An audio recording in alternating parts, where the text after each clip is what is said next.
Salut, Sacha Béard, vous regardez Fiche de lecture, l'émission de critique littéraire de Piaf. À mes côtés, Augustin Chakelpopoulos, expert en littérature. Salut les booktubeuses, je peux vous assurer qu'à partir de maintenant, vous allez bien fermer vos gueules comme des chiennes.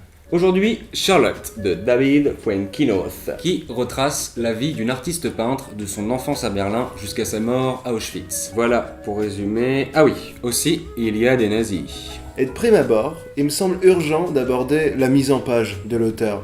C'est une phrase, on va à la ligne, une phrase, on va à la ligne. J'ai justement un extrait, page 17. Le père se fige dans le silence, la sœur pleure, la mère hurle sa douleur.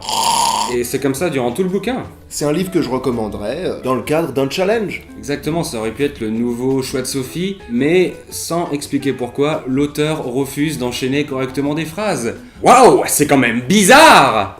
Waouh, c'est quand même bizarre!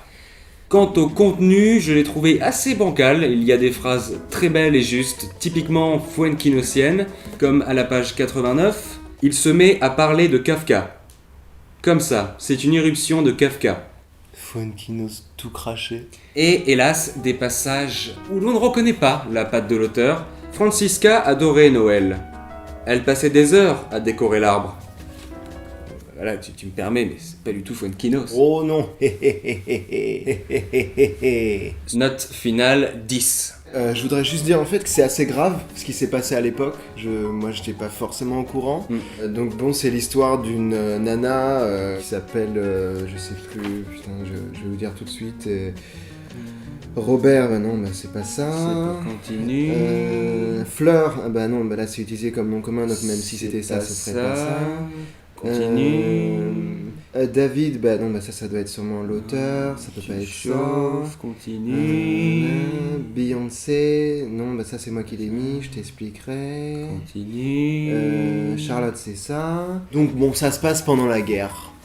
Moi qui suis un vrai fan de la chanson de Gainsbourg, Charlotte Forever. en l'occurrence, Charlotte Forever.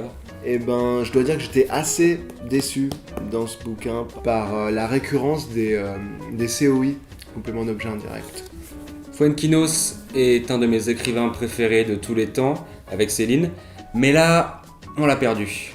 Espérons qu'il nous revienne l'année prochaine, avec un classique instantané, comme il avait jadis l'habitude de pondre par dizaines. C'est quand même bien essayé, bien joué David, mais bon, c'est un portrait de femme, un itinéraire d'une nana que la vie a rendue forte, mais pas dans le sens grosse. Pour conclure, ce livre m'a d'autant plus contrarié que mon ancienne fille s'appelait Charlotte et a connu plus ou moins le même destin que l'héroïne du roman.